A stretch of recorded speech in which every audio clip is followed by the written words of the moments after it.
Coucou les amis, j'espère que ça va bien, c'est Chantalou. Aujourd'hui, mon petit bonjour spécial va à mon ami Léo. Coucou mon Léo, je t'aime fort, je t'embrasse. Alors, on va lire aujourd'hui Le Petit Lapin de Noël, écrit par Maude Iris Hamelin-Ouellette et illustré par Gaël Picard aux éditions Coup d'œil. Alors, vous êtes prêts? Allez chercher votre doudou. Apporte ta doudou avec Chantalou et hop, on commence. Alors, le petit lapin de Noël. Depuis toujours, dans la famille de Coco Lapin, tous mettaient les mains à la pâte pour préparer la fête de Pâques. Ses enfants décoraient les œufs, alors que sa femme fabriquait les plus beaux paniers. Coco, lui, était en charge de la confection des chocolats. Il aimait bien cette tâche, car il pouvait en manger autant qu'il voulait. Mais Coco avait un secret qu'il n'avait jamais osé dévoiler à aucun lapin. Quel est son secret, tu penses? Son secret, c'est plus que tout au monde, il adorait la fête de Noël. Les sapins majestueux, les chants mélodieux, les plats délicieux, tout le remplissait d'une joie immense, si bien qu'il souhaitait de tout son cœur prendre part à cette belle fête. Mais comment faire quand on est un lapin de Pâques? Pas un lapin de Noël, un lapin de Pâques. Coco eut soudain une idée de génie. Ah oui? Et s'il prenait la place du Père Noël, juste pour une année? Cela ne pourrait pas faire de mal à personne, hein? N'est-ce pas? Pour commencer, il lui fallait un costume rouge comme le Père Noël. Coco tailla donc un bel habit dans une couverture. Prête à tout pour réaliser son rêve, notre ami aux grandes oreilles avait élaboré un plan infaillible. Regarde, il commence à se déguiser en Père Noël. Tout d'abord, il fallait garder le Père Noël à distance de son atelier. Coco se rendit donc au pôle Nord et fabriqua un piège ingénieux pour attraper le Père Noël. Quel est le meilleur appât pour le Père Noël? Des biscuits au chocolat et un bon verre de lait. Le Père Noël en raffole. Boum! Le piège avait fonctionné! Fier de son coup, Coco sautilla jusqu'au trou qu'il avait creusé sous la neige. Hein? Quelle surprise! Ce n'était pas le Père Noël, mais un lutin gourmand qui était venu manger les biscuits au chocolat. Oh là là là là là là! Ne se décourageant pas, Coco pensa à un autre piège. Trouvé! Le Père Noël ne pourrait rien faire s'il n'avait pas son habit de Père Noël.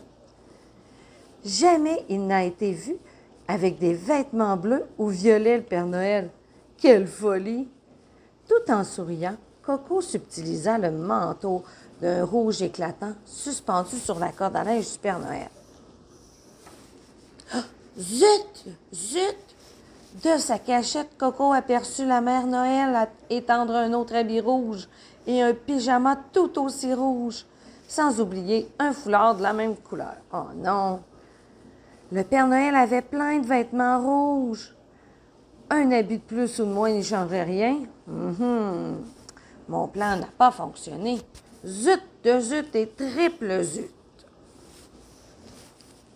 Rien n'arrête Coco Lapin. Il réfléchit à nouveau. Il allait faire sa propre distribution de cadeaux. Quelle bonne idée! Il se faufila jusqu'à la boîte aux lettres du Père Noël et déroba toutes les enveloppes qu'elle contenait. Le Père Noël ne pourra pas aller porter les cadeaux. Grâce à ces lettres, Coco Lapin connaîtrait le désir de chaque enfant. Durant des heures, Coco s'appliqua à fabriquer les cadeaux commandés. Malgré ses efforts, le résultat était cependant loin d'être époustouflant. Si seulement les enfants demandaient juste du chocolat au lieu des jouets. Trop difficile. Déçu, Coco Lapin remit les lettres à leur place. Bien loin de là, au pôle Nord, le Père Noël commençait à se poser des questions.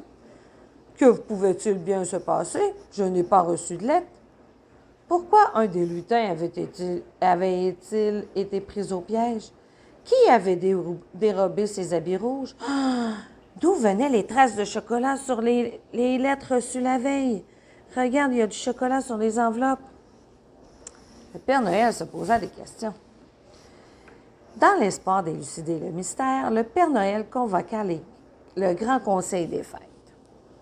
Une fois pour toutes, ses amis réunis leur raconta leur mésaventure et demanda leur aide pour établir l'ordre au pôle Nord. Oh, oh, oh, oh, oh!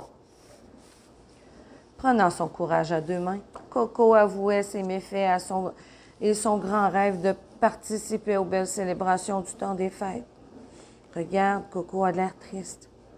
Le Père Noël éclata de rire devant l'air piteux de Coco.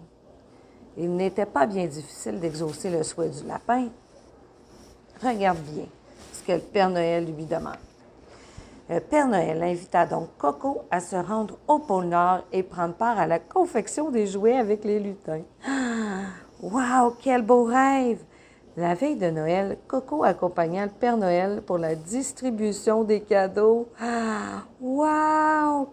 Un grand sourire aux lèvres, il dirigea les reines à travers le monde. Wow!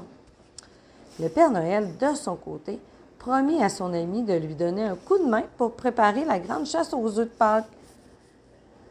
Alors, ne sois pas étonné si, à Pâques ou à Noël, tu entends fredonner des nouvelles chansons.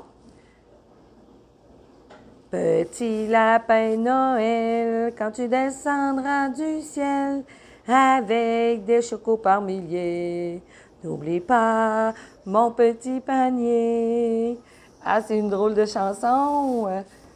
C'est comme la chanson du Père Noël, mais avec le lapin. Est-ce que tu as fêté Pâques, toi? Est-ce que tu as fêté Noël? Quels ont été tes cadeaux favoris? Tu peux venir me raconter ça sur mon site. Alors, je te souhaite une belle fin de journée. Bye bye!